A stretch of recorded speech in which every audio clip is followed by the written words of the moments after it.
only Albany going 9 furlongs, but as Richie was mentioning, it seems like going a bit shorter really is where his best distances are. Physically, especially standing next to the massive Mr. Buff, he overall looks a little bit more like a sprinter. He's got a short back, he's rounded behind the saddle, he carries a little bit more condition. He's very sharp here in the paddock. He's one that's versatile, that can stretch out. Just physically, at first glance, he looks like a horse that would fare better going a bit shorter. Absolutely no knocks on him just as far as health and condition coming in here. He looks sensational.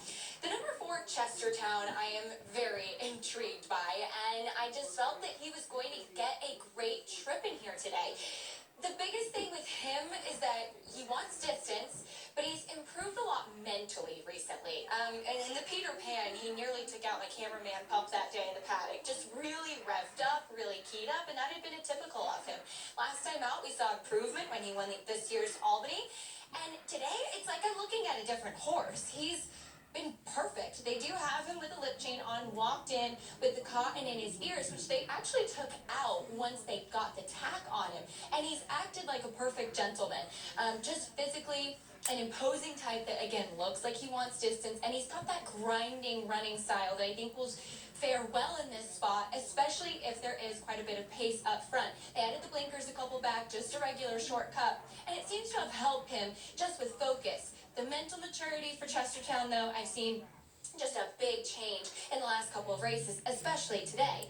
Now, the 7 Seafoam, he's the type that normally will be very keyed up before the race, and that's very normal of him. He gets very warm on the track, and again, they're individuals. You want to see that from Seafoam because that's normal.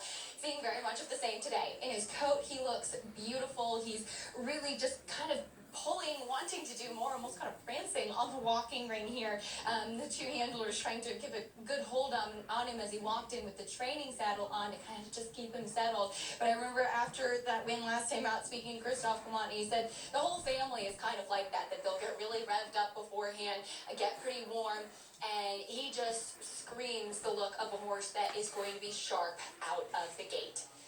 Should be a fun one, Greg. It should. And there's a leg up, riders up to Joel Rosario.